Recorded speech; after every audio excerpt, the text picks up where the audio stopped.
Player 2 has joined the game.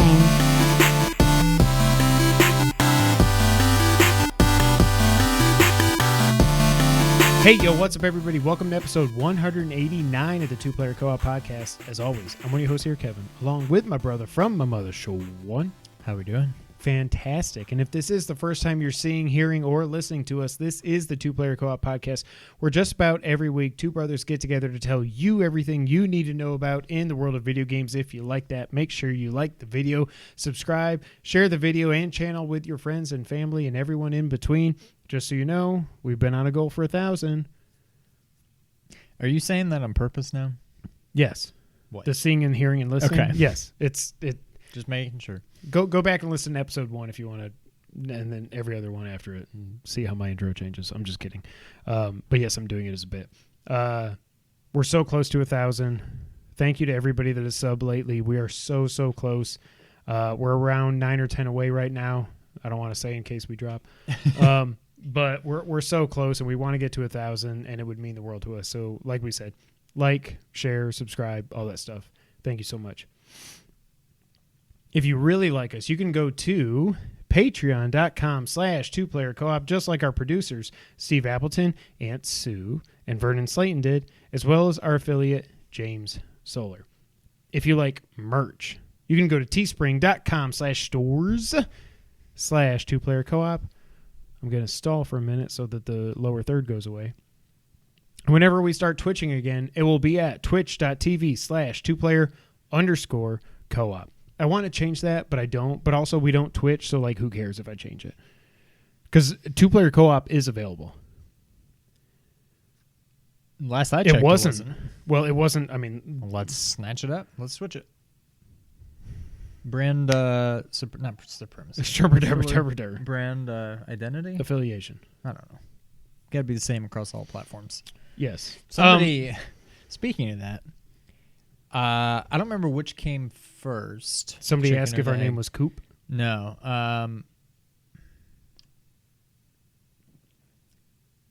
Is there a limit to Twitter handle length? It's either 15 or 16. I forget.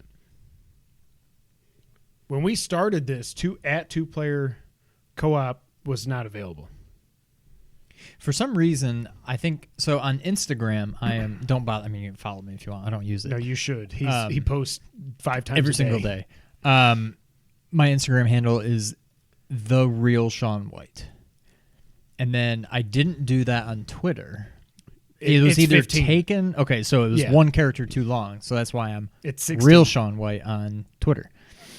The other day, I got a notification. So-and-so mentioned you. I'm like, what is this? And it's some guy, I don't know. Apparently his name is Sean White. And he had responded to a thread saying, hey, drop your Instagram handle here. I want to grow my followers, whatever. And he put @RealSeanWhite, which tagged me on Twitter. But apparently that's Instagram. The guy that has it on Instagram. I just thought it was kind of funny. But it's kind of funny. Shout out, kind of funny. I've got a new segment here, Sean. Do you want to know what it is? Yes. I'm going to say this every friggin' week until we are done with this crap. And that segment is called Wear Your I'm just going to say Wahoo! Well, okay, you ruined it. Wear your mask. Like, hope I will wahoo it, but like, wear your damn mask. Like, I tweeted out my new profile picture on Twitter a couple weeks ago. Nobody cared. But I got my Nintendo mask. It's pretty awesome, right? I like it. It took... Dressed like a Nintendo. I dig it. But like, seriously, it's not like, it doesn't make you any less manly or left-wing liberal, whatever. This is not political. This is about society. And I don't get it. Like, I haven't heard a single good argument. Like, people are saying, well, I can't breathe in it. No, yes, you can. Okay. A, don't wear it and get COVID. See how you can breathe. Yeah. B, then there's people saying the weave or whatever is not small enough to keep viruses from going through. Viri. That may be true, but I think it's more that it's not meant about getting to catch it in. the virus in like your water droplets. It'll catch those. But like oxygen molecules are smaller than a virus. So if you think the virus can get through, I'm pretty sure your oxygen is going to get through too. It's just people are so stupid. They're just so stupid. I'm sorry. I want to get 1,000 subs. If you really have a problem with me saying you're stupid, if you don't think we should be wearing masks, you can unsub. I don't care. Here's the thing. Like, is it foolproof? No. No, but are you guaranteed helps. not to get it or give it? No. But guess what? It helps. We were talking about this with our dad and the look other at day. literally every other country besides the U.S. where people are wearing their masks, and look at the data for them and look at our data. I will say, so I went to Kroger today to pick up beer and wine and vodka and everything else because we got friends here this week. Shout out to at least Collierville. I don't know about Memphis, but Collierville, I would say it was back up above 90% today. I was very happy. Yes. The last time I ventured out, it was when it was Father's Day. And I was getting a gift card for Dad.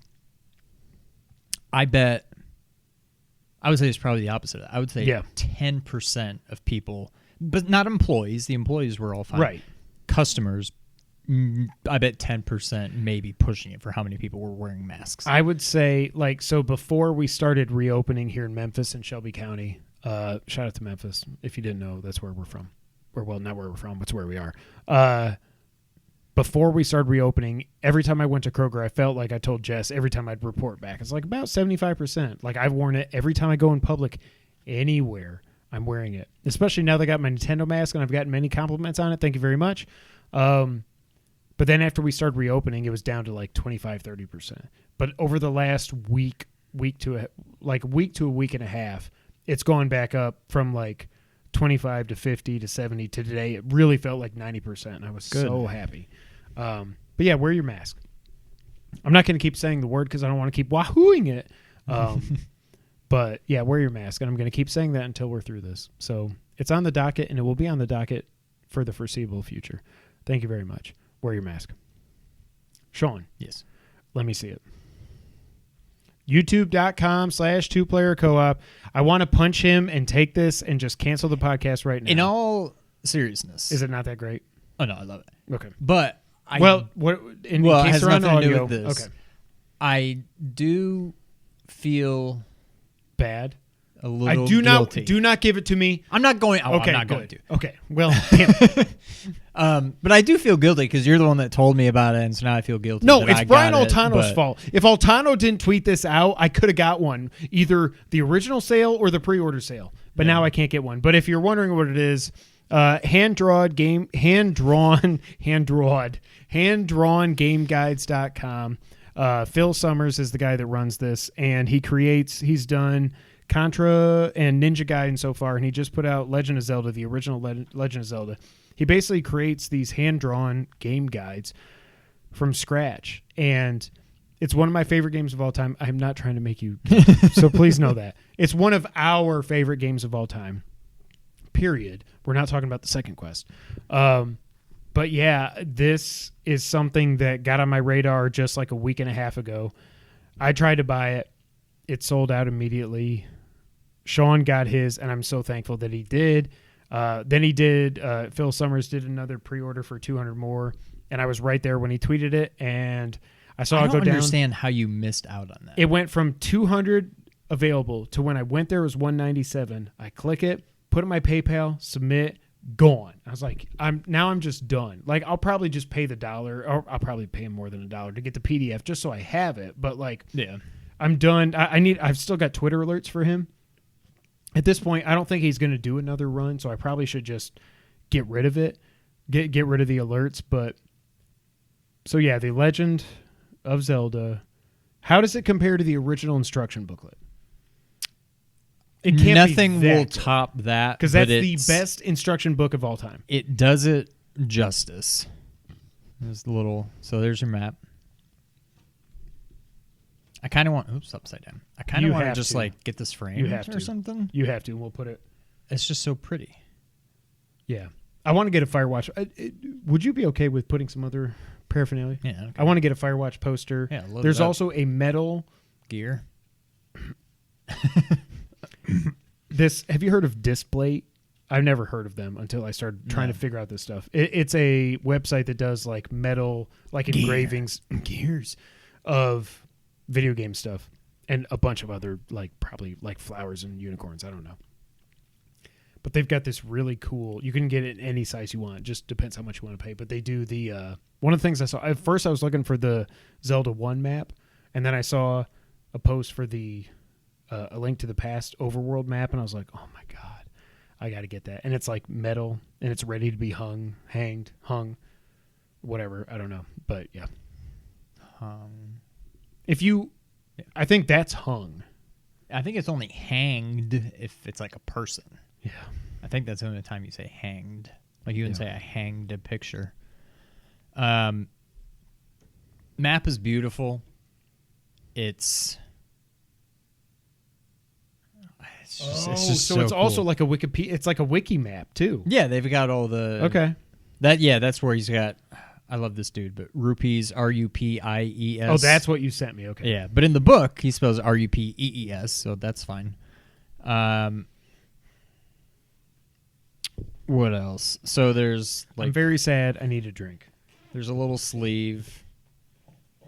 And then so I guess this is what he was talking about, where all the covers are unique. See, I must have missed that. I didn't know that was coming until you tweeted it. So he So it's a separate book. Oh, okay. It's got just like a a little book cover and then the exactly, thing. yeah. Oh my Aqua Menace.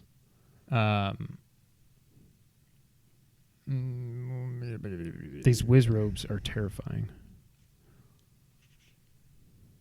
Yeah, you look at that while I try to find this. This is just everything. I'm going to buy the PDF. After just seeing this, I want it on my iPad. I don't know what the hell that. My iPad. Oh, Yeah. Sean. So here's the picture where he says, "Oh, here's all my unique covers." That's crazy. And then You found yours? That's boom, awesome. there's mine. Ganon. Well, that's what I was like. Oh, I got Ganon, but it's just a moblin. What's that Yeah, enemy that's a called? Zol. That's a Zol. I played Zol in Words with Friends the other day, and Sean said, "No, it's not an enemy. It's actually called Pole." Well, no, you said Zol, and then you said, "Is that a thing, or am I just thinking of Pole's voice?" I'm like, "Yeah, Pole's voice." I didn't realize Zol was a thing. Garias looks so much cooler Yeah, in they his don't- drawing. Yeah. Oh my god. Oh, and they do a whole story. I don't know. That's one thing that's cool is they almost make it. It's not like it's a novel, but like after like dungeon 3, 4, and then it's like, yeah. With his newly found raft, Link is able to sail to the 4th dungeon. Before crossing the river, Link stops to pick up an additional potion. Like it's kind of like a. Yeah, it's not just like a guide. It's mostly a guide, but they have some like. Now, is there anything on the second quest? I assume not. No, I wondered about that, but he actually did say. He's probably like, I've never beaten that freaking quest. It's impossible. Where is it? He said, I really wanted to include maps for the second quest, but this project ended up being much more work than I thought. I hope you can understand. Thanks. Which, it makes sense. I'm sure this took quite some time. It's so cool. I'm so glad that I can actually see it. It's so, Oh, go back. Wait, go back one page. it's one of those things that. There's Pole's voice, not Zol's. It's one of those things that, Yep, like. shoot him more than one. Yep. I just kind of. I love it. But in all honesty, it's just one of those. It's not like I'm just going to be like looking at it all the time. And No, but it's I just only play awesome through to this have. game once every I play couple through it years. I play started through it once a year. I started earlier because I saw Good. this and I'm like, well, I got to play through it again. I beat the first couple dungeons, but that was it. But it's awesome. I love it. Hold it up for the people. For the people. Bum, ba, bum, Bum, ba, ba-da-da-ba, bum, bum, ba-da-da-da. I also love that the sword is It's like a rapier kind of thing. Then produce my rapier. And produce my pistol, said, stand and deliver. The Link devil. looks like such a goober. But he looks like a man. In the instruction But then book, in the he looks like instruction this. manual, yeah, he looks like a kid. But they go back and forth. Like, there he is as a man. But then, I guess, like, in, like, the story portions of it, he looks like a a man, a young adult, but then it's like in the oh, that looks like it's right from the Let me see. cartoon. Oops. Oh, that was kind of. I think that was in the instruction manual too. Oh yeah. Yep. See, like in all the little graphics, he's like a little kid. Yeah. I don't know. It's very cool. Wait, let me see the spike trap. Yeah, that would kill you in one hit. Yeah, it would cut you in half. Or it'll just bite your butt. Well, I I'm don't glad you got it. It's awesome. It's the kind of thing I'm gonna like look at it every day for a few days, and then I'll put it on my bookcase, and then But I'll you forget have about to it for a put while. it somewhere very safe. It came in like a plastic sleeve. I Yeah. thought about putting it back in it for my trip over here, but I'm like, nah, it's fine. But now I'm like, what if it's raining when I leave? And who knows? Or I But- spilled my coffee on it. Coffee. Coffee talk. Coffee talk. Well, I'm glad you got it. It makes me very happy. Congrats. I hate you. Thank you. I'm not going to delete your Twitter alerts, Phil Summers. You never know. You never know. Sean, Yes. have you played anything this week other than the thing that we both beat? I mean, you just kind of alluded No, to I it. mean, yeah, a little Zelda, a little Mario Maker. What'd you do in Mario Maker? I just played some Okay. multiplayer. I didn't. God, I got to upload my world. My Mario World remix, World 1. Oh, that's If right. for no other reason than just have you play through it. Yeah. No, I don't think I've played anything else. All right, you want to get to it? Yeah. But you don't really want to? No, I do. I'm just wondering how we're doing this. Spoiler free. We're Okay. going to do a spoiler cast next week. It'll be available for everybody. It'll be a bonus episode next week. So spoiler free, the same way we've been talking about it for 3 weeks now. Both of us beat The Last of Us Part 2. I beat it a week ago. Sean beat it about like 18 hours ago.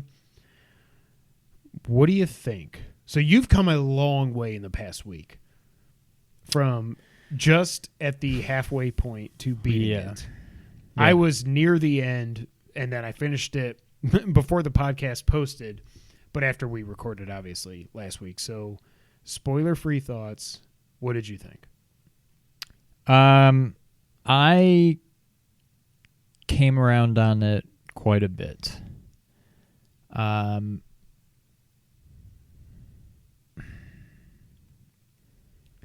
I don't think it is my game of the year right now. I think it's still Final Fantasy, and it's one of those things where if I don't think it is right now, There's it's no way. probably not going to get any closer. Yeah. So, but it's at least in the running, which is more than I would have thought, a week or so ago.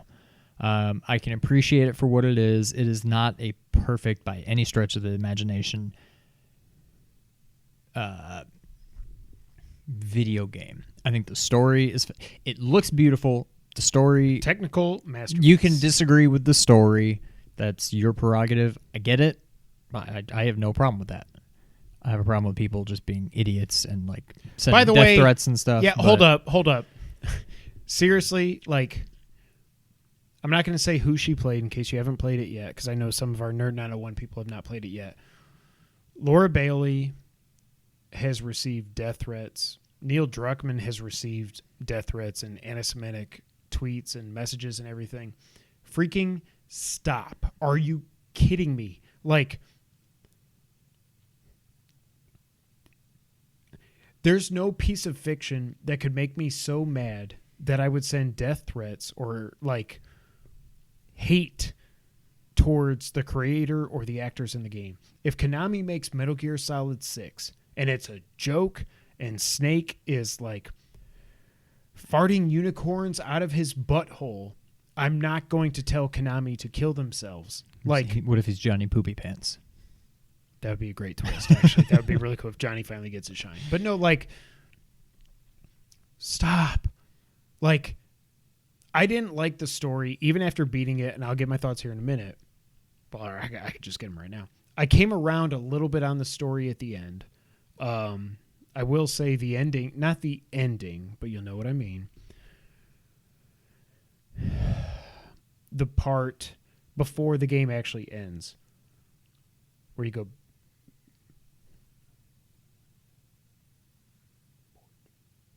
Okay. I bawled my eyes out like I did, and I didn't expect it. And actually, the actual end, at the end of the final boss fight, I was really emotional, and I didn't expect it because of how down I'd been on the story. But it turned out the way I wanted it to by that point. But overall, the story, I think, has so many issues. I do think this game's nowhere near as good as Last of Us Part 1, if you want to call it that now. Regardless of that, by the way, the dictionary now says irregardless is a word. We will not acknowledge that on this podcast. Regardless of how you feel about the story, it is a work of art. It is a fictional piece of media that no one should ever in a million years have to go through what Neil Druckmann and Laura Bailey and some of the other people involved in this have had to go through. That is insane. You have got to separate yourself from, like, I love video games more than just about anybody. At no point did I ever think to tweet hateful, ridiculous tweets to anybody involved with this game, no matter how much I might have been disappointed in it or anything like that. You've got to get over yourselves. It's a video game at the end of the day. It's not that important. It's like, I mean, I think Batman vs. Superman's fine, but like, if I hated it, like I hated Justice League. I never tweeted Joss Whedon to go kill himself because he screwed up Justice League. You know what I mean? Like I wouldn't even think to do that. I was just like, man, this movie sucked. I can't wait for the Snyder Cut. I was never like, I hope Joss Whedon kills himself or his kids die of coronavirus. Like the things I've seen tweeted at these people is, I literally cannot fathom it. Get over yourselves. It's a video game. So let's talk about the video game as a video game without being a little bit too dramatic or way too much dramatic. I thought the game for me, again, spoiler cast next week. I want to let this sink in for Sean, get all his thoughts when we can just unleash, because it'll probably be a long one. I think I settled on, like I texted you, I feel the same way. It's about an 8.5 to me, which is a really, really good game.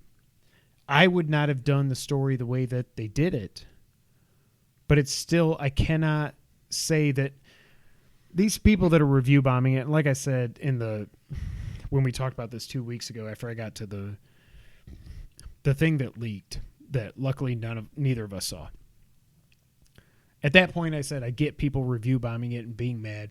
At this point I don't. Like, again, it's just a game. Like, I would not have done what they did. I think there's ways they could have done what they did in a different way, in a much better way, maybe over over this plus one more game, to make it fit better in this world. But at the end of the day, they created something that is really like a next-gen game as the PS4 swan song. Again, I feel bad for Ghost of Tsushima. I hope it's awesome. But even, like, I don't know how... We didn't get review codes, by the way. Spoiler alert. I don't know how Sony puts that out after this. No matter what you think about this game, I don't know how Tsushima comes out after this. But yeah, I think I settled on about an 8.5. The ending made me cry. A lot of things make me cry. I get it. But if you get to the moment before the actual end of the game, you'll know exactly what I'm talking about. And it had me... I stayed up till almost midnight the night that I beat it because I was like, I've got to see this through all the way. Yeah, about an 8.5 for me. But sorry, I stole all your thunder because you started talking about death threats. But for me, I think it's... I think I could go as high as a 9. I think the gameplay... I definitely came around on the gameplay. Yep. It's not perfect, but it works well enough. I think all of the performances were fantastic. I think the game, it's the best looking game I've ever seen. By far. You can have your issues with the story, and that's fine. But to me, the storytelling, the presentation of the whatever, I think was fantastic. I do still think like it was a little longer than it needed to be. Do you know what time it was when you beat it? Did you check? I was right at 22 when I beat I was definitely past that. I was at 20 Careful. when I told you where I was. Okay, so you probably beat it like 25 or so, I would guess. I think it was like 24, 25. Yeah. Okay. Because when I finally beat it, I think I powered through the rest of it. I think I started playing around 11 or so, and I think I finished it around. I think I only had 3.5 or 4 more hours. It was maybe more like 24, closer to 24 than 25. 11 a.m. now. Yeah. We're old. So yeah, I'll elaborate more when we do our spoiler cast, but I came around on it quite a bit. I don't know. I thought it was very, very good. What did you think about the second to last boss fight in the theater? Because I was pissed. I was like, kill me. Yeah, see, I was very conflicted. Again, more thoughts in the spoiler cast, but it was weird. It was different. I literally, though, was like, at that point, I said out loud, F this, kill me. And I did that multiple times, and it was very gratifying, I will say. But yeah, I do still say, spoiler alert for the end of the year, Final Fantasy VII Remake is still easily my game of the year. This is either 2 or 3. But the funny thing is, like, this came out, like, part 1 came out in 2013. I didn't play it till 2014, and by then I had the early story spoiled for me by Sony, which I will never understand. Like, they literally put that moment in the first 20 minutes of the game in the trailer for the remastered game. And I don't know why they would do that. But I also had the ending spoiled for me as well. So I feel like that game, the original game, if I didn't have either of those things spoiled for me, probably would be like top 5, 6 all time for me. But it's when you already know what's happening, it sucks. Yeah. When a game is so story driven. But again, I don't know that it would have been my game of the year either way, because also Grand Theft Auto 5 and A Link Between Worlds came out in 2013. And when I did my like games of the year for the last 15 years tweet, whatever it was when it was trending a year ago, whatever it was, I said A Link Between Worlds, and I do still think I like that game better than The Last of Us. But I do think, like, if we were doing, I don't know, for a special podcast, our top 50 games of all time, I don't think this would make it. I think there's a better chance the first game would make it. Because I think they would both be on mine. For me, I think that neither of these games play great. I think this one plays better, but the story in the first one is so much more cohesive and, for lack of a better word, amazing, that I think it bumps it up so much above this game in my mind. Yeah. I had another point to make, and I thought of it while you were talking. That's why you got to put up the I put up a finger for a reason. I cannot wait for you to play Uncharted 4 after you've played this. I know what I was going to say. Okay. I'll say it now. Yeah, please. One thing about this game, and it's not at all unique to this game, as much as I really did like it, I don't know that I'll ever play through it again. I just don't know. And it's not like, oh, God, I just can't take it. Like, I really enjoyed it. But because so much of what's good about it is the story, there's a lot of time where the gameplay itself got a little redundant. Yes. And it's just like, yep. I'm like, okay, like, stealth I don't know. Stealth kill. Right. And so I don't know that I really have any desire to play through it again. The one, like, big boss fight, I have no desire to ever do that. That was just so stressful. Yeah. It wasn't fun. I couldn't see anything. Like, remember when you texted me that my if I could trade in all my upgrades for a better flashlight, when you get to that boss fight, you need a better flashlight. Yes. I just, like, so much of it is just you better run away and get yourself some space. But it's like, if I run, I'm going to run right into like, all of a sudden I'm running into a corner. And that whole area is you're looking at the boss. A maze that I'm like, I can't really keep track of where I'm going. I need to just run and hope it works out. And I can't see enough of what I'm doing to make the right decisions. And I don't know. I really didn't enjoy that boss fight at all.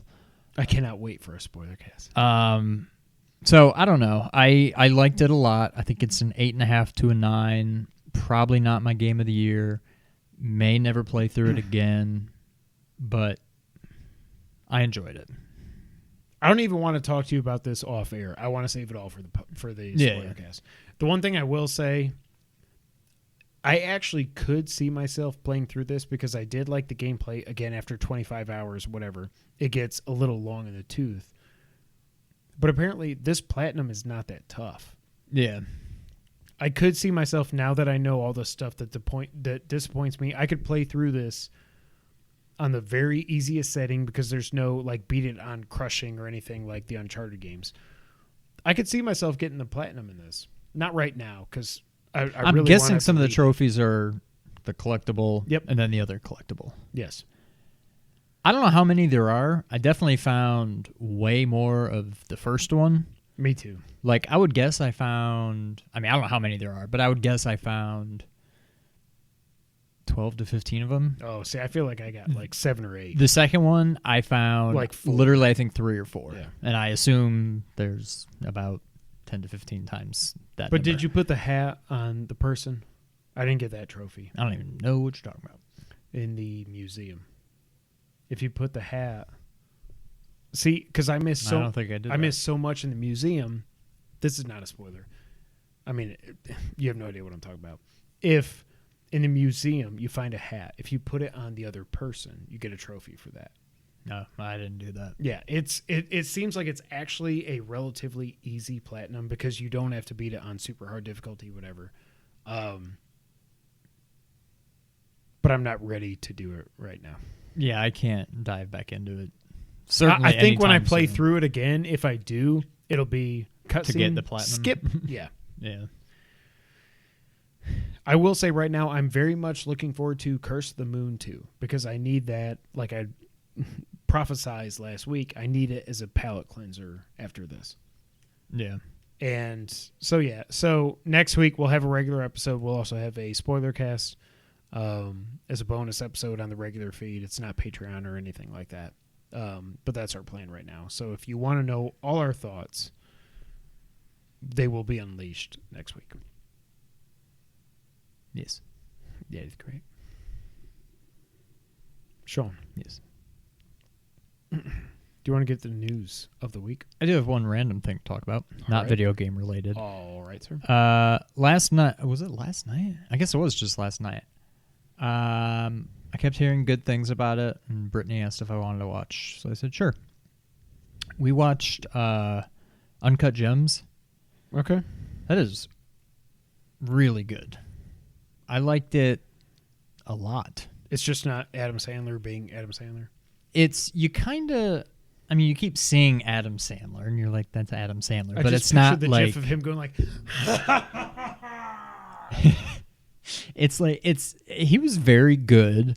He wasn't like, over the top. He wasn't like Adam Sandler, but he was still good. Adam Sandler. It's not like you just are. Adam Sandler's your mind not is bad. blown by the fact that this is Adam Sandler. It's nothing crazy like that, but he was really good.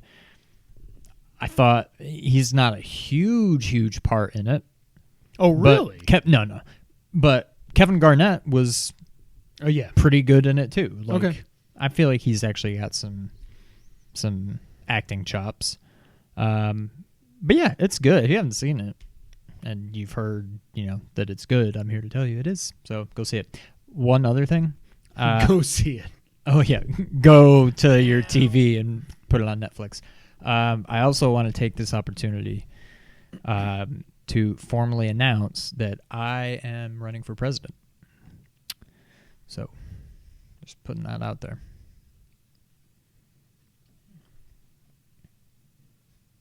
Your finger was up. If you're dumb enough to vote for Kanye, just know that you're voting for Trump.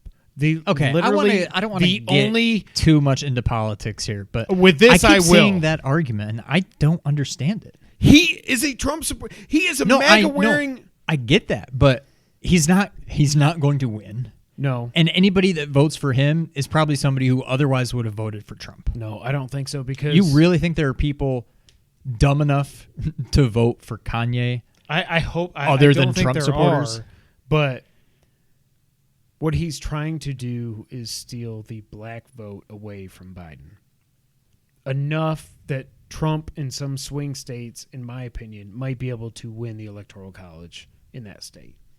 And that is complete bull. Wahoo! I mean, because I guess I could see it from that side of things. Also, he can't even be on the ballot in every state. He's so late in the game right now that literally there are some states, I don't know what they are, but there are some states where he cannot even be literally on the ballot. You have to write him in. Like, oh my God. Why didn't The Rock run for president? What is he even? I mean, is he a Republican? Is he what is he He's even? running as an independent. Okay. Which is not independent at all. He's running as a MAGA red freaking hat wearing. Whatever you do, don't vote for Kanye. But vote. Vote. For God's sakes, just vote. But one way. Yeah. Okay. Your finger? Against Trump. I don't remember now. Oh, yeah. Okay. Uncut Gems on Netflix. In my Raymond mind, I got to finally... Jordan and Daniel told us, our friends that were visiting here this week in my house. Have you heard of the series on Netflix, Home Game? I feel like you would have watched this. Heard of it. Okay. This is a series. There's only like 7-8 episodes. They're all about a half hour long. It's about these sporting events across the world that don't get a lot of attention, but they got these like mini docs about them. Documentaries. Is it like cornhole, like just like No. like ESPN the Ocho type of sports, or? So the only one in the U.S. was down in Texas was roller derby. That's terrifying. These women would probably break me in half. But the one that really caught my mind, or caught my attention, my eyes, what? was in Florence, Italy. I'm never going to pronounce it right, so I can't even try to. But it is a combination of, it's 27 on 27 on a dirt pitch, where there's goals that line the entire like back of the field, and it is rugby meets UFC, and I'm not kidding. You have got to watch this. So it's Home Game. I cannot pronounce what the game is called, but it's been going on for centuries. Capito de Florida. I don't know, but it's been going on for centuries, and it is like... So basically, you've got 27-27. You've got four kind of goalkeepers, because the goal is as wide as like a not a soccer field, but like it's as wide as the entire pitch is, okay? And it's not just a goal, it's elevated a little bit. So it's like probably as high as this table, and then it goes up to about here. You have a soccer ball. And the goal is, yeah. Okay. The wall goes to here, and the goal is just from like here to here. Okay. And your front lines are like 10 and 10, whatever. And then there's strikers, and then there's four goalies, however you, whatever. I don't know how it works. But you literally...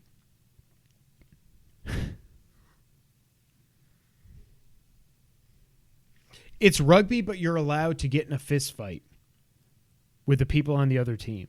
And once you knock somebody down, they have to stay down until a goal is scored. It is like modern day I am Maximus Decimus Meridius, husband to a murdered wife, father to a murdered kid. It is the most insane-ish I have ever seen in my life. And then they go out to the bar afterwards and they drink beer and stuff. That's awesome. What one guy said during the doc, he's like, the craziest thing I've ever seen. One time I saw a guy get punched so hard that his eyeball was in his hand. But they're literally, they are beating the ever-loving ish out of each other on the front lines so that the guy with the ball can rugby it to the other guy to try to get it and score a goal. Now, you can throw it from one side to the other. If it goes in, hooray, you got a goal. You got lucky. But if you shoot at the goal what kind of miss, ball is it? Like a? It's literally a soccer ball. Oh, okay. But if you shoot at the goal and it does not score, the other team gets half a point. So you have to be so strategic in the way you try to score. It is the craziest thing I've ever seen in my life, and I have no idea what it's called, so I can't even tell you how to like Google it. But you've got like it's Netflix home game. These people are crazy, and they all love it so much because they have so much pride in pride, not fried. So much pride in Florence, Italy. And it is the absolute craziest thing I've ever seen in my life. Calcio storico. Yes. Rugby meets MMA in the brutally violent calcio, I don't know. Calcio storico. Traditional sport of Florence, Italy that dates back nearly 500 years. Oh, But it dates back way more than that. It was 500 years ago where they kind of like modernized it. Oh, really? Yeah. It goes back to 59 BC, I think is what it was. Because it started, they were like, hey, you, because you're trying to take over us. Oh, no, we're so scared. Whatever. Did you watch Kokboru? No, I want to watch that. That's the wrestling one? In Kyrgyzstan, yes, players throw themselves into the national sport of Kokboru, a rough polo-like game played on horses. Nope. Keep going. With a dead goat as the ball. I saw that and I was like, I'm not going to watch that. But there's a wrestling one somewhere in Catch Africa. Fetichi in Congo. Yes, where they also but like, adds a layer of voodoo mysticism. Yes. I'm like, hell yes. It's pro wrestling with voodoo. I'm there. So I need to go back and watch that. But the thing in Florence was just freaking bat-ish crazy. Wow. Sean. Yes. Do you want to get the news of the week? Yes. It looks like next-gen games are going to cost a wee bit more. This comes from gamesindustry.biz. Other game publishers are considering raising the price of games for PS5 and Series X, says games research firm IDG Consulting. It follows the news that NBA 2K21 will be priced at $69.99 on the next consoles, $10 more $10 more expensive than it is on current devices. Speaking with GamesIndustry.biz, IDG president and CEO Yoshio Osaki says that game pricing has remained flat since 2005, whereas TV and movie pricing has increased significantly. Quote, the last time that next-gen launch software pricing went up was in 2005 and 2006, when it went from $49.99 to $59.99 at the start of the Xbox 360 and PS3 generation, he says. During that time, the costs and prices in other affiliated verticals have gone up. Osaki says that next-gen console game production costs have increased by 200 to 300%, depending on the IP, studio, and genre. But the prices have remained at $59.99. Meanwhile, cinema tickets have... Did you say beanwhile? Meanwhile, cinema ticket prices have risen 39%. Netflix subscription costs have gone up 100%? What the hell does Netflix cost now? I don't know, but twice as much as it used to. Isn't it 14? Was it ever 7? Maybe for like just the DVD rentals or something. I don't know. Maybe prior to streaming. And cable TV packages have risen by 105%. Quote, even with the increase to $69.99 for next gen, that price increase from 2005 to 2020, next gen to 2020 next gen is only up 17%, far lower than the other comparisons. While the cost of development and publishing have gone up and pricing in other entertainment verticals has also gone up substantially, next-gen software pricing has not reflected these increases. $59.99 to $69.99. Please stop. It was perfect time. Does not even cover these. Does not cover these other cost increases completely, but does move it more in the proper direction. End quote. Oh, good. He continues, quote, IDG works with all major game publishers, and our channel checks indicate that other publishers are also exploring moving their next-gen pricing up on certain franchises for the same reasons outlined above. Not every game should garner the $69.99 price point on next-gen, but flagship AAAs such as NBA 2K merit this pricing more than others. So, Sean. At this point, I know I'm not dreaming. I know I've seen like Series X games go up for pre-sale on Amazon for $60. So I've gone back and forth over the last month or so of if I thought this was going to happen. 2K coming out and saying, if you want NBA 2K21 on next gen, you're going to pay $70. So if you look at $60 in 2005 compared to, if you adjust that for inflation, It's still cheaper today, even if it does go to 70. It's $76.20, I think, in 2020 dollars. But what do you think? Well, the first question is, do you think next gen games are all going to be 70 at a minimum if it's a AAA game, whatever? I don't know about a minute. I think it's going to happen. I think it should happen.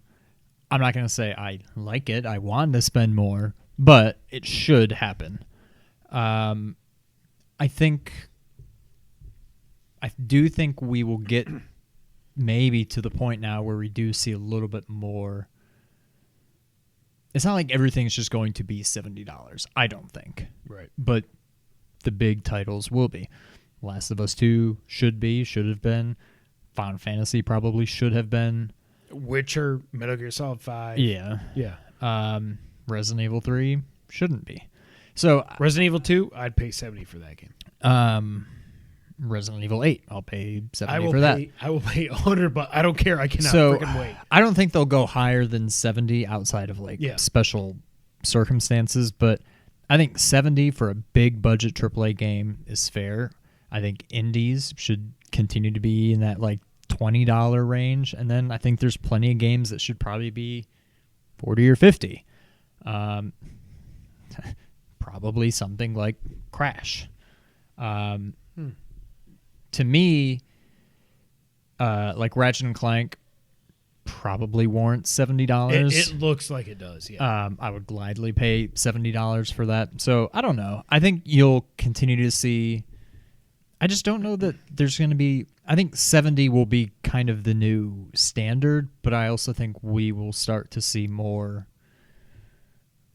just different games coming out for different amounts of money. And what's funny, if you think back to 2000, God, when was it? Is it 04 maybe? When 2K first got into the business, when they came out with NFL 2K, yes. Is it 2K4 or whatever? It was 2K05, which was 05? in 2004, yeah. $20. Yeah. For a full, and it was probably better than Madden at the time. And then EA said, we'll give you $1 billion a year to get the license. Yeah. So I think you'll still continue to see things like that. I think it should be $70, and I'm totally okay with it. I have no problem with it. I'm okay with it. When I look at Horizon 2. But what it does tell me is not all games need to be so big that they need to be $70 to justify. Just make them a little smaller. $50. It goes back to what we were talking about last week with Sean Layden saying that the AAA marketplace is not sustainable, and that's what I get from this is, when GTA 6 comes when GTA 6 comes out in 3 years, whatever it's going to be, if that game is priced at $100, I'll say it's GTA 6. I can I can see how this is worth $100. But like Crash 4, if it came out 2 years from now, should that be a $70 game? Doesn't Probably seem like not. it. Like, what I hope this means is that the big games from AAA publishers, first party, second party, third party, whatever, $70, I get it. These studios, like The Last of Us, I cannot even fathom what this costs. I've heard some people say it's like a $150 million game. There's no freaking way. Grand Theft Auto 5 in 2013, their budget was $250 million. I feel like The Last of Us Part 2 in 2020, there's no way that budget is $100 million less than what GTA 5 was 7 years ago. There's no way. Yeah. So I get it. Like, I would rather pay up front an extra $10, $20, $30, $40, whatever, for a great game without being, microtransactioned or DLC'd to death. I just hope that we get some kind of choice. Like, nothing, like, again, like you said, Crash. I hate that we've fallen into this thing where if it's a AAA game with like an IP, or if it's by a first party, whatever, that it has to be $60. And now does it have to be $70? No, like let's explore the price structure is what I'm hoping that this ends up being. You know what I mean? Right, yeah. So yeah, but just get ready. $70 USD games seem to be coming in the future. Hey, Lauren from Churches liked my tweet. What'd you do? Why? What'd you tweet? She posted a picture, she just posted a picture of herself, and she's like, "Ooh, this is me knowing what our new music sounds like, but nobody else." And so I said, "When?" And she liked it. Yeah, well, she liked my tweet when I said Death Stranding made me cry. So whatever. But to go against, I guess, pretty much everything I just said, the weird thing, and I know it's kind of apples and oranges, or at least like oranges and grapefruits. Peaches.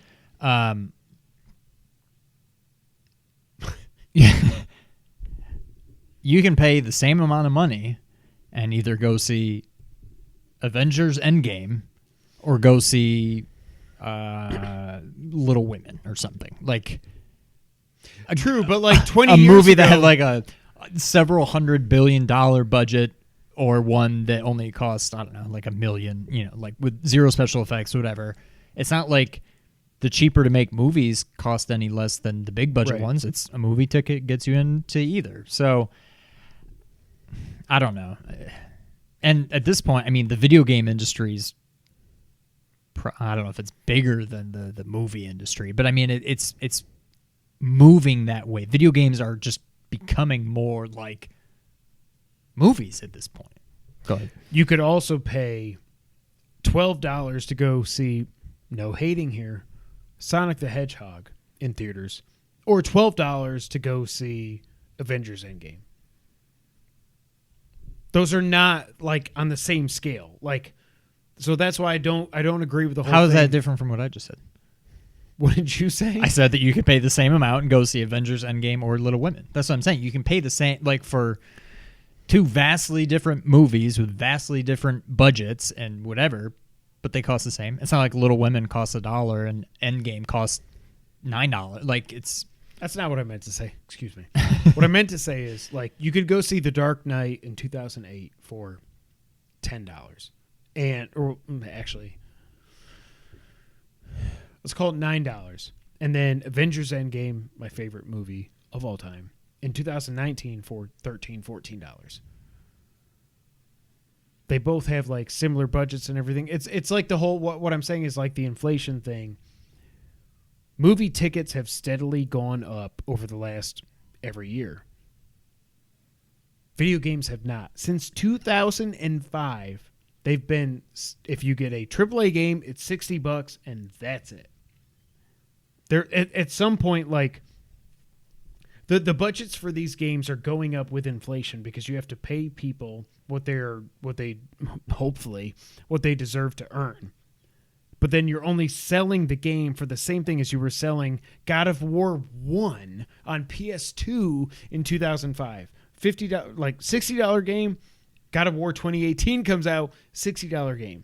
Budgets nowhere near the same Like, I don't want to pay more, but I want to be able to play video games for as long as I possibly can.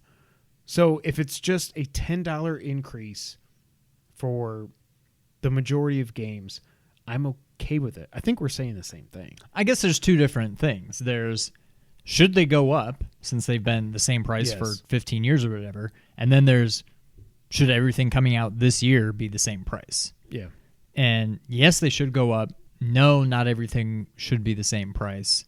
But going back to the movie examples, yeah, movie prices have gone up. But you could also pay the same amount and go see Little Women. I'm not picking on Little Women. I'm just trying to think of a low budget movie. I was going to say Sisterhood of the Traveling Pants. Well, that goes back to like 95. 2000. Yeah. I don't know. But yeah, I don't know. But the one thing this brings up for me, probably my game that I'm the most excited for the rest of this year is Spider-Man Miles Morales. So they've said it's a standalone game. It's an enhanced version of the PS4 game, whatever, blah, blah, blah. Miles Morales is not going to cost $70.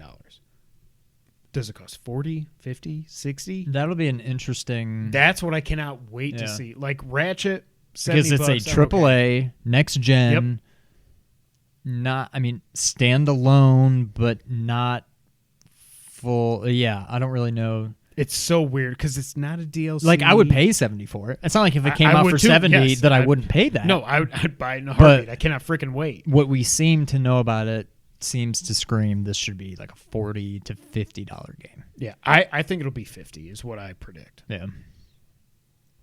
All right. Next up, PlayStation via Shuhei Yoshida announced the PlayStation Indies Initiative. This comes from the PlayStation blog. Hi, everyone. This comes from Shuhei, not me. As some of you may have noticed, I have long been a big fan of indie games, and ever since I was appointed as head of Indies Initiative for PlayStation in November the last year, I've been working very closely with all departments at Sony Interactive Entertainment to elevate our efforts to help make indie developers' lives easier and their titles shine in this super competitive video game market. Oh, PlayStation blog. Look what they did. No, I don't like that. Video game is not one word. Right? I would never in a million years write that. I don't know if it is, but that's not how I write it. I mean, it's not. I'm pleased to formally announce the PlayStation Indies Initiative. With PlayStation Indies, we hope to spotlight and support the best of the best indie games being published on PlayStation and the entire indie community as a whole. Our goal is to make the PlayStation the best place to develop, find, and play great indie games. The indie community is increasing. God, I'm getting so sick of this word indie. I think it devalues these games. I hate it's like when we used to call games like downloadable games, you know what I mean? Like back like the Xbox like 360, some of our arcade and stuff. Like, well, it's also weird, kind of on the same track, but also not really, that indie is a genre of music. Right. All it means is independent, like not on like a record label. At least I think that's what it means. Yeah. Like it has nothing to do with the genre. It tends to reflect a pretty narrow genre of music, but it just makes no sense. I think that's different from the point you're making. But no, still, I think it's you're the right. same But indie, it's like it's kind of like pigeonholing it into it like a weird, subgenre, which doesn't have anything like. Video games are video games. If they're great, they're great. Like, I'm not going to read through. This whole thing because I don't want to. Well, but what's weird is I bet if you look over the last 2, maybe 3 years, at least 3 of our like top 10 lists, half. I bet it's more than half. Yeah, are probably indies. So yeah, I certainly don't. I don't. I mean, I don't look at it as a negative connotation. So I keep a running note. I'm not going to read that whole thing. Like I said, I keep a running note for my top 10 games of the year. And I've got 1 through 7 right now. I guess I played 7 games this year. I have Last of Us 2 way too low. I was really mad. Oh, this is like actually in order? Yeah. I was really mad when I put it there. But my So I've got right now I've got 1 through 7. And then I've got still to play so far, and other games will come in here or not. But as I've got it right now, I've got Watch Dogs Legion, maybe Ghost, and then I've got Cyber Shadow, Indie, Axiom Verge 2. Oh, when's that coming out? We don't know. Sometime this year, but I cannot freaking wait. I'm not waiting for PlayStation. I don't care about the Platinum. It seems like it's going to hit Switch first. I cannot wait to play that. And then my other game is Curse the Moon 2. Like, 3 out of the 4 / maybe 5. I don't know that I'm going to play Ghost. They're indie games. Like, Streets of Rage 4 is an indie game. Twin Breaker. Top Run. Like, I don't want these games. I love... Let me say this. Shuhei, I love you. You are the man. You know video games more than just about anybody that there is. I can't wait till we can get away from the whole indie label. Like I said, the whole in the past, in like the early last gen, it was downloadable games. Oh, they don't count. It's like calling them mobile games or something, you know? Great games are great whether they're indie or not. Like, I don't think of Firewatch as one of my favorite games of the last 5-6 years just because it's an indie game.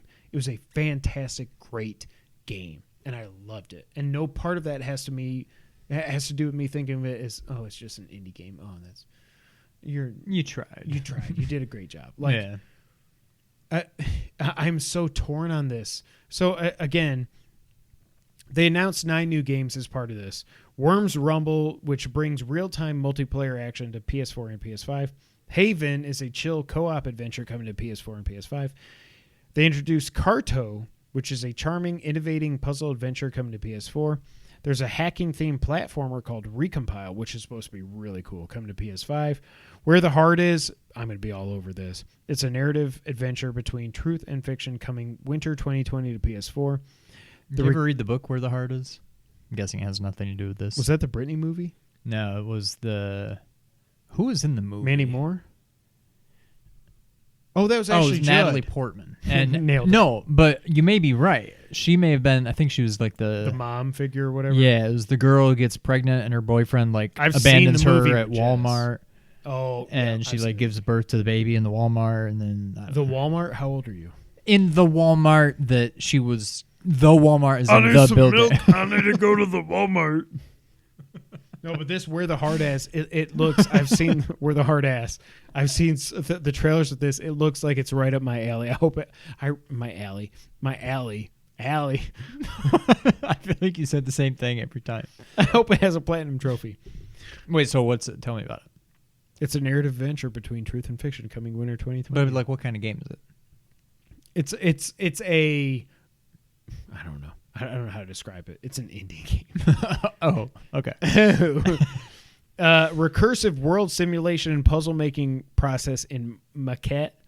Action platformer Fist forged in Shadow Torch coming to PS4. Heavenly Bodies is coming to PS5 and PS4. And you can explore Ambiguity in Creeks coming to PS4 this summer.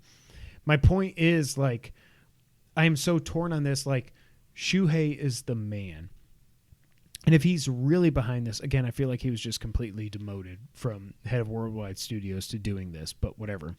I feel like he's so good with games, he's going to nail this. But I'm happy that these games are going to get the shine that they probably deserve, but I also long or hope for a day when we can get past this whole indie label and just say, games are games. The price tag doesn't matter. It's the content of the game that matters. And I think we're going to get to that in the next gen. Yeah, I see what you're saying. And it kind of goes back to the whole price point thing.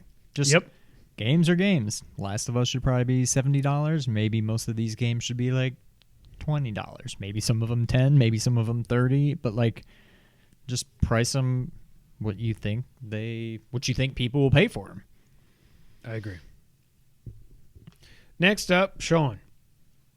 What if I told you that GTA 5 was getting a VR mode? Yeah, I guess that's cool. This comes from Push Square. An updated version of Grand Theft Auto 5 is confirmed to be coming to PlayStation 5 next year, but could one of the upgrades it sports over the current gen edition be a VR mode? That's the current speculation, as the studio who put out L.A. Noire, the VR case file, states that it is hiring for a, quote, AAA open-world VR title for Rockstar Games, end quote. The quote is sourced from Video Game Deluxe's LinkedIn page, where it says, quote, having finished the critically Dash block. Having finished the critically well-received. Wouldn't you say like critically acclaimed, not well-received? It was so critically Well-received. L.A. Noire, the VR case files. We are now gearing up for a new project, a AAA open-world title in VR for Rockstar. 2020 marks our 7th year of working exclusively for Rockstar in Sydney, and we are excited to taking... Okay, I'm going to read it. We are excited to taking on this groundbreaking project, end quote. The developer is hiring for positions including senior programmers, designers, and animators. Animators. Since Grand Theft Auto 6 is still supposedly a long ways off, sigh, that's me editorializing, and Red Dead Redemption 2 appears to be sticking to the PlayStation 4, the only realistic option we have here is GTA 5. Are we about to get a PlayStation VR version of the entertainment behemoth? Question mark. That would certainly justify an updated version of the game. And don't forget that the current PSVR model will work on PS5. Although we wouldn't say no to a new and improved model to really take advantage of the potential this project could carry. One part of me says this would be cool. Another part of me says, like Kylo Ren, just let it die. Like, I'm glad that GTA Online will be in a full PS5 and Series X, version on next gen. So GTA 5 from PS3 to PS4 introduced the first person mode. Really, do we need 7 years later to just be like, and now you can look around in VR? I get it. Like, I want y'all to overtake Minecraft as the best-selling game of all time, but it's not going to happen. So, stop and just make freaking GTA 6. I just don't know that they're going to bring in too many new people because it has VR. Right. If people want to get it on PS5 or Series X, they're going to do it just because they want it on PS5 and Series X. They're not going to do it because it's got a VR mode. Yep. Like, this just doesn't seem like the kind of game that needs VR. VR is awesome when done right, when it just feels right. This does not seem like a good use for it. It just kind of feels like back when like 3D was like right. the big thing. All these movies that didn't need to be in 3D were being made in 3D just because they could. It's like it adds nothing. If it doesn't feel right, it doesn't add anything. I don't know. It's not the kind of game that you really... I just can't imagine playing it in first person.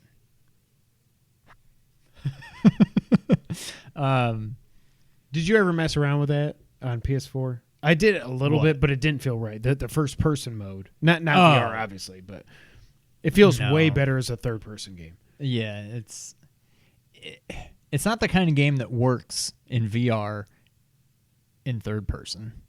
Like, Moss was awesome. Yeah. What do you call it? Was awesome. Astrobot. Bot.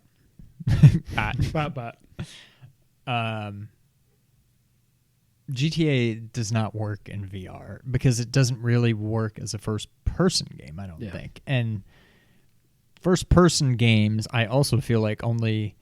Like, Resident Evil 7 works in VR because it's not like Like, I couldn't imagine playing, like, Call of Duty. Well, maybe Call of Duty. Certainly not Call of Duty Online. No, there's like, no way. But, like, story Against mode... AI, okay. maybe, yeah. Yeah, I don't know. I don't care.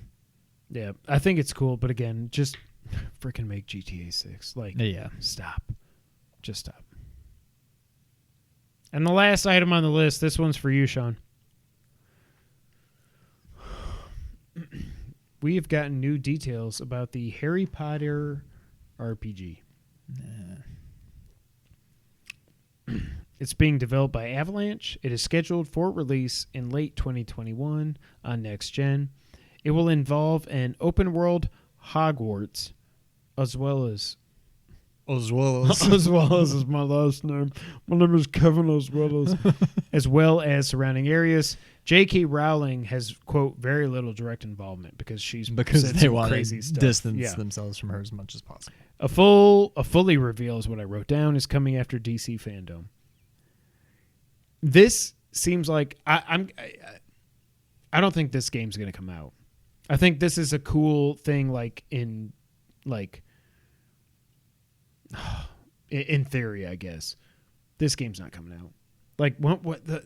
I know there's Fantastic Beasts and stuff like that and whatever, but who is really clamoring for a friggin' Harry Potter RPG right now? Honestly, I don't care one iota about it. However, to me, it seems like the perfect. I don't know if an RPG is right. I mean, maybe it is. I think Harry Potter should work. Yes, perfectly as a video game. It just seems you've got the whole world set up. You've got characters. You've got magical powers. Harry Potter should be a home run when it comes to video games. So, but everyone they've made has been pretty bad. Yeah, I don't care about this, but it also seems like it could be cool. I don't care. I know what you're gonna say, but it kind of reminds me of stupid Animal Crossing, where I've gone back to not caring about it, but I get why. I get how people could really get into it, and I guess that's kind of how I feel about this. Yeah, but this would at least be a video game. Animal Crossing's not a video game. It doesn't interest me, but it seems like if you are a Harry Potter fan and you're a video game fan, yeah, this should work. Yeah, flawlessly. Now, I say that, and Star Wars should too. There haven't been very many good Star Wars games, but Star Wars should also be a slam dunk. It should be. You have so all this easy. huge cast of characters, this whole universe, literally a universe to build off of, and you keep screwing up the games for the most part. So I don't know. I don't care. You're right. It may never see the light of day, but it seems like it could be cool if done right for people that actually care about Harry Potter. I just feel like this game is 10 years too late. It's my thing. When was the last Harry Potter movie was 2013, I think? Part 2 of the Deathly Hallows Shallows or whatever it's called. Deathly Shallows. I'm not something like that. Yeah, I'm not being I'm not trying to be a jackass. I'm just saying I think it just seems seems ago than that. That's what I'm saying. Harry Potter, I feel like I went to see the first movie in the theater with Jess when we were freshmen in college, maybe sophomore. You were merely freshmen? Merely? Is that what you said? Merely? Merely. Why'd you say merely, though? What did I say? What did I say? Merely. Merely. Freshman? Oh. We were merely freshmen. It took a minute. We got there eventually. I just feel like this game, because there were Harry Potter games on the PS2 and the Xbox and everything. Yeah. But it's I feel like they weren't that good. But you're right. This should be this isn't that hard. And then you throw in some fun, frickin' Quidwitch, whatever it's called. I'm hungry. Can you make me a Quidwitch? Quidditch. Sorry. Quidditch. It's like Smithwick's. I want for the people, again, I'm not trying to be dumb. For people that care about Harry Potter, I want them to have the game that they deserve to have, which it seems like they've never gotten. I just feel like this is way too late. And also, there's all this talk about, I saw a tweet from Keeley today. It's EA, Take-Two, Microsoft, Activision, and one other one that are looking at buying Warner Brothers. I feel like they're going to buy it and be like, J.K. Rowling is a psychopath. We're going to cancel this game. It's never going to come out. Or they'll turn it into a freaking Suicide Squad game or something, Yeah. I don't know. Now it's time for the wrap-up. Xbox Game Showcase was confirmed for July the 23rd. Xbox game demos will be available that week as part of the Summer Game Fest. There are also a report coming from Humor Game. Eurogame. I skipped to the end and said Eurogamer, and I went back to something. I'll just read what I said. Series S reveal coming in August, according to Eurogamer. Move. So I don't know. It seems like it's so weird. Like clearly their Lockhart Series S, whatever you want to call it, is a real thing. It's so weird that they let PlayStation beat them to the punch with the all digital edition. So I don't know. Yeah. PlayStation's ad. Death Stranding sequel has been teased. A picture that was shared by Hideo Kojima, our Lord and Savior. For the first time he's been tweeting in forever. There's concept art of a vehicle in the background with a Bridges logo on it. And some people are saying Death Stranding 2. Again, I know Sean's never going to play it because he hates me. The way that game ends, there's no way in a million worlds. There's no way in a million years. I don't know what I should say. That game is good for what it is, great for what it is. It should not have a sequel. It ends perfectly. All kidding aside, it ends perfectly. And if you ever play it, you'll experience it, or I'll just freaking make you watch 15 hours of cutscenes. I'll like freaking duct tape your eyes open. I don't think so. I really think it was just hyping up the Death Stranding launch on PC, which is segue coming out July 14th. Yeah, so next week. Also, Horizon Zero Dawn on PC was announced to be coming out August 7th. It's $50. It also has a new logo. So you remember how like Horizon Forbidden West had the 2 but they don't call it Horizon 2. The new logo for Horizon Zero Dawn has Horizon 1 Zero Dawn. So clearly it's 1 and 2.